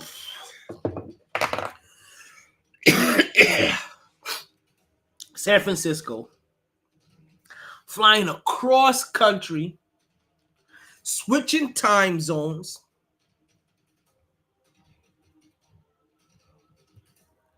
playing the Pittsburgh Steelers. Like, that's what we're looking at here. Do I have the times on this game? 1 o'clock game. Meaning that it's going to feel like 9 o'clock in the morning for them.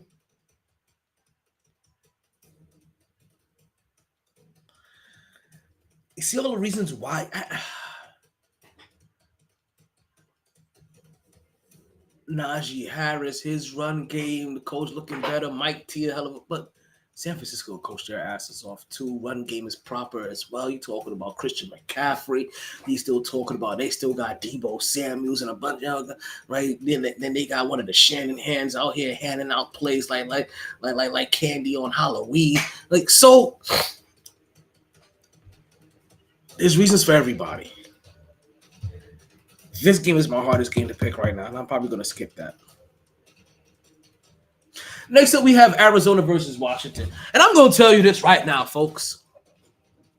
This whole entire year, unless it's just a kind of a head scratcher, like, you know what? Both of these teams are 0-6. Both of these teams are 1-5. I know we're 1-5, but they're 0-6. I know we're 0-6, but they're 1.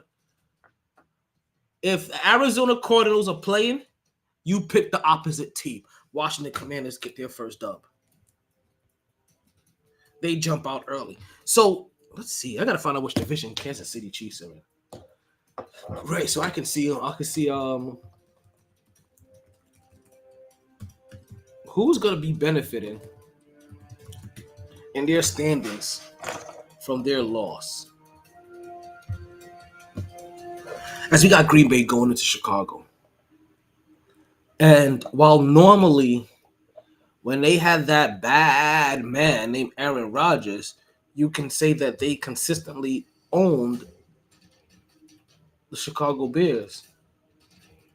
This is a time right now for the Chicago Bears to go ahead and reset the history books, right? Or start an after Rodgers stat line that says, yo, that was the Aaron Rodgers appeal. I ain't gonna have you just come in here and love me down. No. We got completely different plans for you, right? You're gonna have to feel these touchdowns and feel these L. But I ain't gonna have you just love me down. No. Let's see. They have the Broncos, the Raiders, and see, that's the thing about it. I feel. Let's see. Have we come up against any of these teams yet? The Raiders are charged. No, we haven't. It's all still coming up. That'll be interesting. Chicago's still too young to believe in, and so is Green Bay Packers. I'm going Chicago. I'm going home team. And I'm going with the narrative of we finally get to break what has been an unbearable streak, an unbearable level of dominance and torture that we have had to succumb to by this man, Aaron Rodgers. Similar to what Jets fans had to go through with Tom Brady, and similar to what Dak Prescott has been doing to the New York Giants over their last 10 meetings. So that's 5 years of spanking it and spanking it and spanking it until now your giant is just limp. Oh, we hope. Oh, we wish we can get things done right back again. Oh. I don't know when they made that sound, but in my head, whoa, they made that sound. Thought something was missing. I'm going to take Chicago to start writing a new chapter in this Green Bay and Chicago saga. The Green Bay Packers owned the last chapter. In this chapter, I'm looking at to start off with a Chicago Bears win. I don't know how it's going to end. I don't know who's going to be the most dominant one. I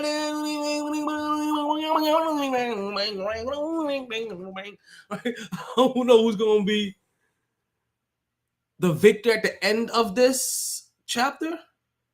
But I do know who starts off with that dub. And that's going to be Justin Fields and the Chicago Bears. Let's get it. Let's say we got the Las Vegas Raiders taking on the Denver Broncos.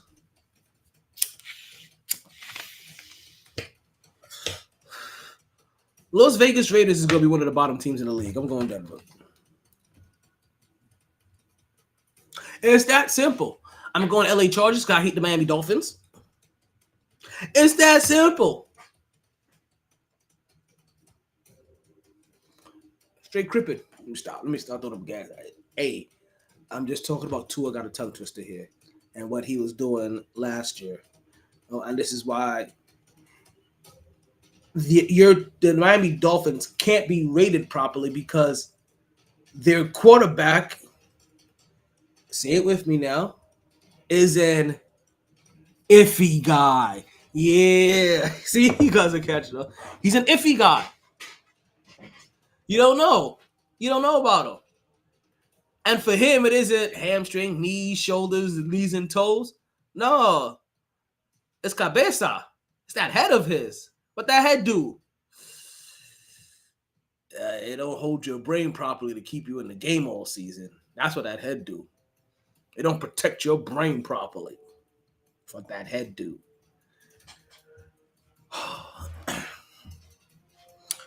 But I'm going Chargers. Justin Fields, Justin Herbert, new contract, Austin Eckler. Right, let's go out. They're gonna go out here. They're gonna get some early points and put it on the Miami Dolphins. Now. Like I said, this is me speaking with my heart here. My head says the Miami Dolphins are the fastest team in the NFL. And the Miami Dolphins, when Tua got a tongue twister or when he doesn't have twisted fingers, right? This is one of the best offensive teams in the league, one of the most accurate teams in the league. You coupled accuracy with speed and with a coach that just brings out a chihuahua-like mentality from this team, and you're talking about dub after dub after dub if the quarterback can stay healthy. And there's no reason the quarterback should not be healthy for game one. So if you're picking with your head, why are you thinking with your head for once and not your heart? I tell you that you pick this one time and one time only, that you go ahead and you get the Miami Dolphins, right? And you get them and you pick them to win these games. Exhibitiously.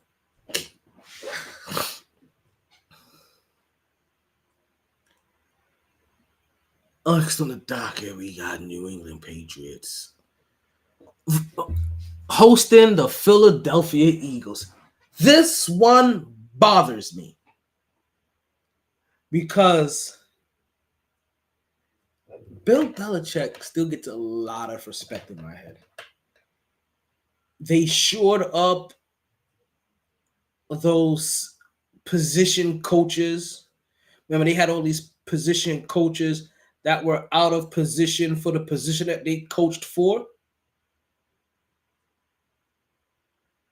And hence it left the Patriots in a position where they were jockeying for good draft position after having a mediocre year.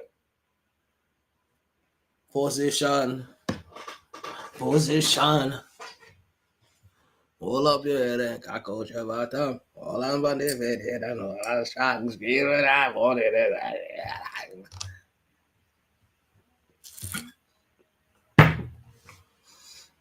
Go along. So, part of me, I think I may still give Bill Belichick too much credit here, right? It may be a real thing. It may give him too much credit here. I may still have PTSD from all of the times that Bill Belichick whooped up on my Jets. Can we fly high one time? It still made me feel good for myself.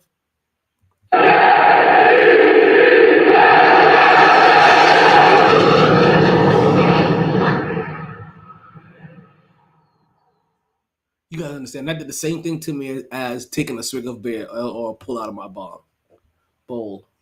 Belong. Philadelphia Eagles, the team slated to go right back there the very next year. If there's anybody that can pull, that could play spoiler, it's definitely the New. I had to figure out which way I needed to point. It's definitely the New England Patriots. They've had months now to prepare for Jalen Hurts and the Philadelphia Eagles. This is a good test to be like, hey, you think you're a Super Bowl champion, and you're thinking about going back as a loser when no loser has ever done that before, loser.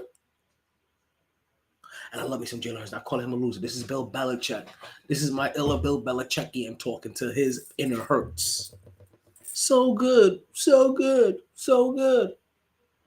All right.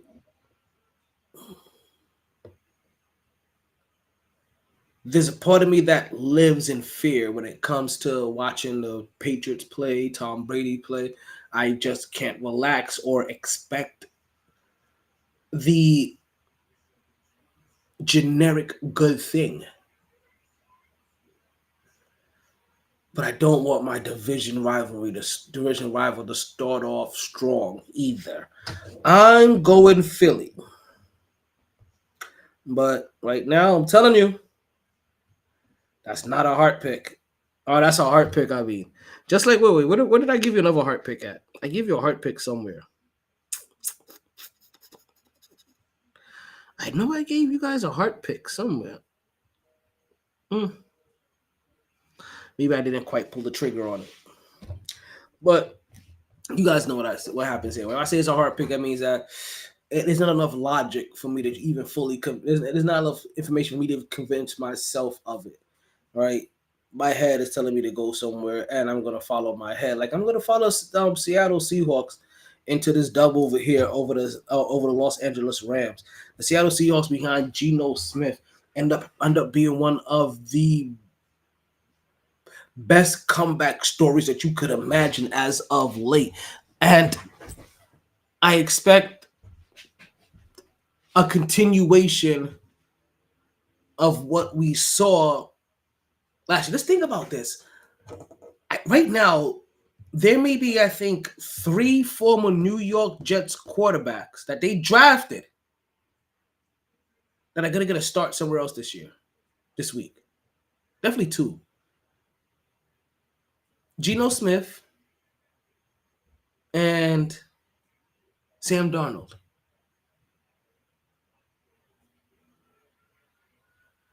I think it is only 2. So if we saw Geno Smith progress, take a big step last year, I am going to think positively and say that he grows from his development last year and continues from that. And they open up the playbook some more. They add to that. And this is going to be the test year, because let's see if you can never handle more information or if you should have been a quarterback that we managed to manage games.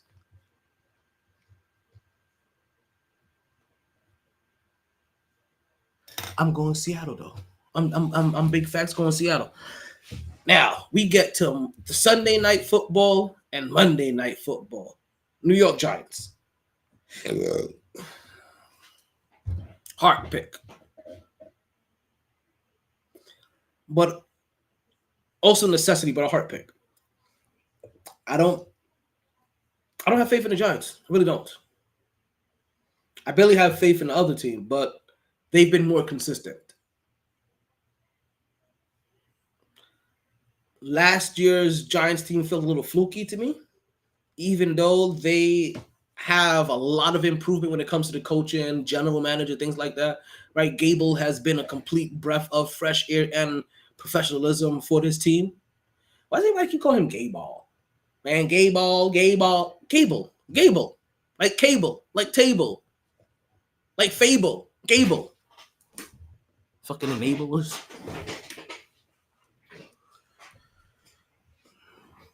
But I'm going to go New York Giants because, I don't really care for the other team. But I don't have faith in these Giants. I don't have faith in these Giants whatsoever. They have to show that last year was not a fluke.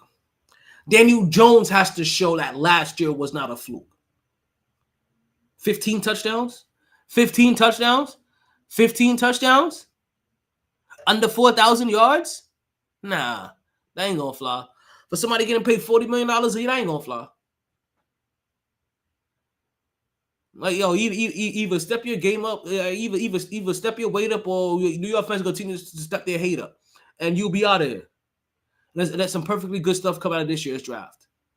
As we see, there's Kyler, I should have played baseball, Murray, that's looking for an organization that's going to hold him accountable from the very beginning. Not let him run wild and then try to reel him in later after you've given him money.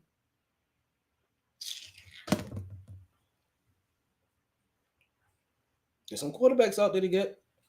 Ooh, speaking of quarterbacks out there to get. This is time we'll talk Dallas Cowboys.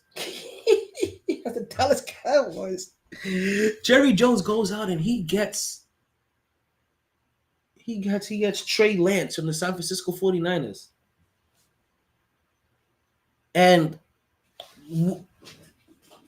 while the just in the room was not to panic, there definitely needs to be some panic. Like there definitely needs to be some paranoia. Oh yeah, that's not air that you feel in the back of your neck. That's the ooh. Sorry, they're no longer together. Souls. Right? Yeah. So they get this new quarterback. And it said a couple of things to me, right? And I was talking this over. And let's go San Francisco side first. I don't believe that. Who's their backup quarterback? Hold on. 49ers quarterback. Because I'm about to say the wrong name. 49ers QBs. Sam Darnold. Okay. Brandon Allen, stuff like that. I don't believe Sam Darnold was better than Trey Lance. I don't believe Brandon Allen is better than Trey Lance. I believe Trey Lance is just as talented, maybe even more talented than Brock Purdy and Sam Darnold. But they went into a direction last year. They had Brock Purdy. They started winning games. We already heard of Sam Darnold's power. Damn, who am I thinking of? No. It's Baker Mayfield in Carolina. Is Baker Mayfield in Carolina? Did I pick Carolina? I'm about to unpick Carolina. No, joke me out. But I believe this was one of those politic moves for San Francisco, where you couldn't have a guy as talented as Trey Lance still in that locker room in case Brock Purdy starts to fall off. Because then the crowd starts to call for Trey Lance. The crowd isn't going to call for Brandon. The crowd is going to call for Sam Darnold. The crowd's going to call for Trey Lance. And you can't have, and you don't want that crowd calling for the backup quarterback, essentially. Rooting for them, right? Cheers for them. So I think to satisfy and to solidify a locker room, Trey Lance had to be sacrificed. That's the reason why they talk so well about him. And they also sent him somewhere where he could actually possibly play. Because while he has a problem that if his starting quarterback struggles in San Francisco, that they don't need the crowd calling for the backup quarterback, especially when the backup quarterback is one of their homegrown people. While they don't want that, Dallas Cowboys had no problem that being the case. Because for the Dallas Cowboys, this is also a locker room move, but in another way. This is not to help free up and elevate one quarterback so he knows, okay, this is your squad. Go ahead and do your thing. You don't got to worry about this guy behind you. This is like, no, this is your squad right now. But we got another young cat right there that we have no problem doing with him what we did with you. So get your shit together, because instead of paying you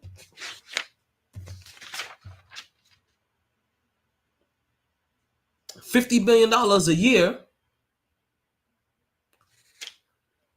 we would much rather start over the clock with this young guy, like we did with you. Because like Tony Romo, we see the writing on the wall that we can't win the big one with you. And this is going to be a big year for the Dallas Cowboys. And if this doesn't pan out, well, here's Trey Lance chilling. A year of no damage. Still under 25. Great legs. Great arm. Good arm. We can find work here. We can try to make things work and do this clock all over again and start selling our fan base on the new hope. Zoom, zoom, zoom, zoom, zoom, zoom, zoom, zoom. Oh man, Wally. It's been a long day. I've been up since 4. Been a long day.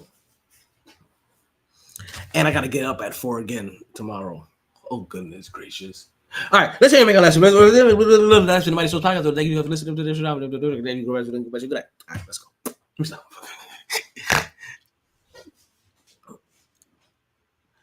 So, while for San Francisco, they probably wanted to just alleviate any noise that may come from bad quarterback play, the Dallas Cowboys are actually welcoming that and actually using that as a motivating factor for their veteran quarterback, while San Francisco was trying to protect their neophyte quarterback.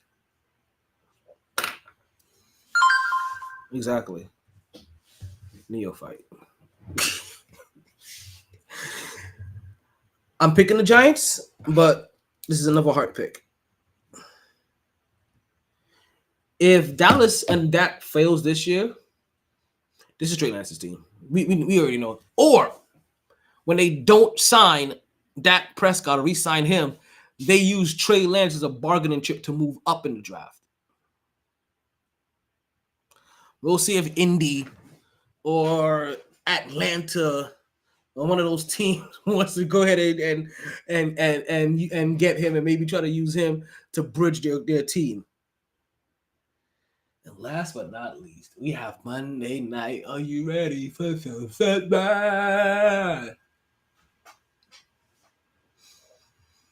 Coming up, and can I tell you?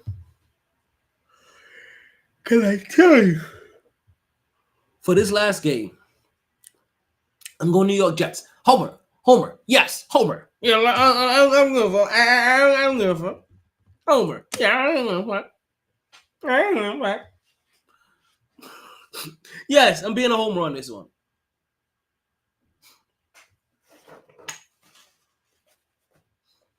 But I'm also being a believer, and I'm of my team, the New York Jets.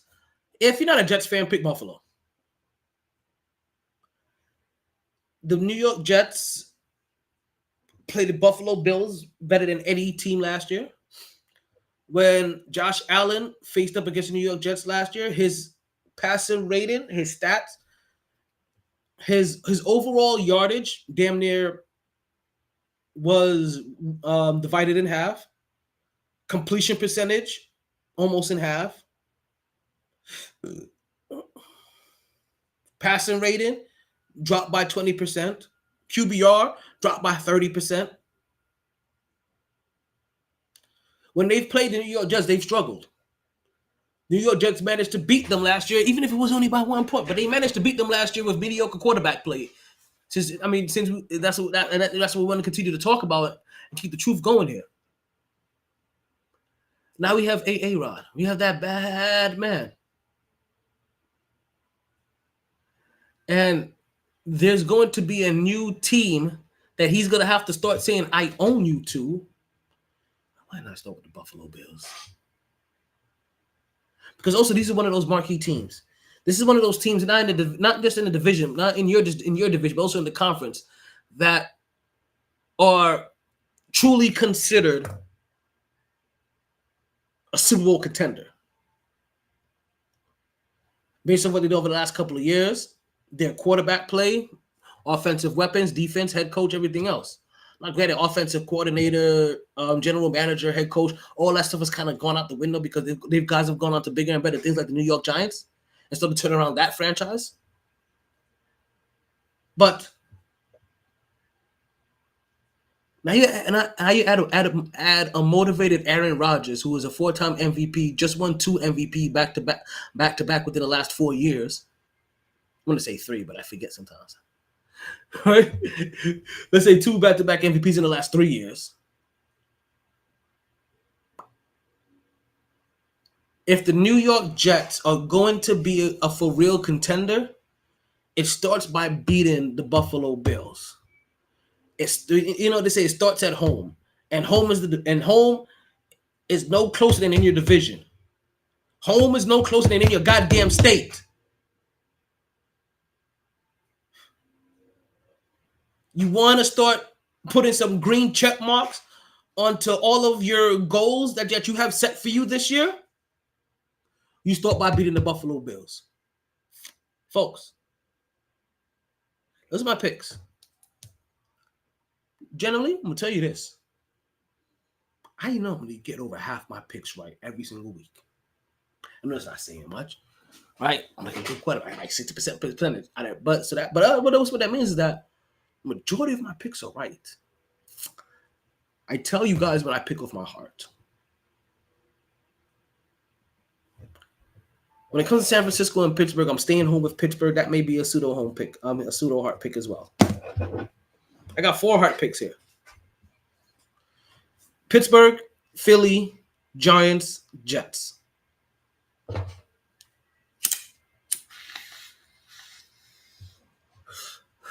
Well, go ahead and take those picks. All right, do what you want to do with them. Don't hold me to them. Don't hold yourself to them. Did I get a message? Nah, I would have heard something else. Oh, I want to see who's coming to the improv that she wants to see so bad. And when is it?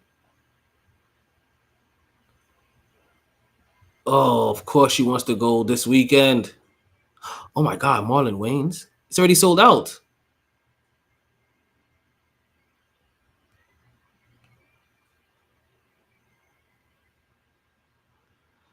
September 10th. Let's see. All right. We got some work to do. Guys, oh shit. You know what though? Because I'm glad that I actually remembered about that, because I am about to go look for those tickets on VetTix.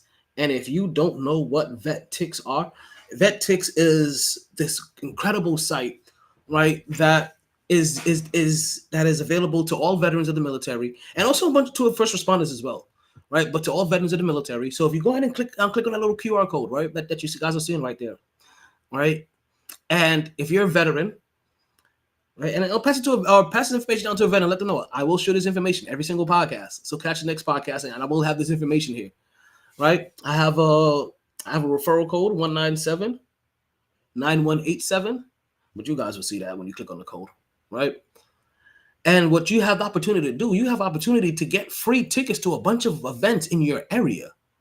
So I just saw that the Marlon Wayans event was sold out for tomorrow and Sunday. I'm gonna go on vettix.org and I'm gonna go check it out, and I'm gonna see if I can find some free tickets. I'm gonna see if there's still some tickets available for some veterans. I wish I would have known this sooner.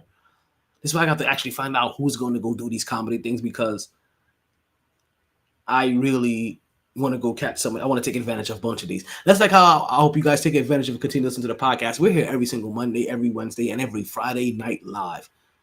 Like I said, one of the very first and very few fully live podcast. Not just live to a few people. No, we live everywhere. No takes, no cuts, right? No second chances, right? One take. You understand? One shot, one take. That's all we do here. Let's remember, one hand wash to help them both wash their face. This is your boy Talent Omar Taylor with the MyT Sports Podcast, and we all.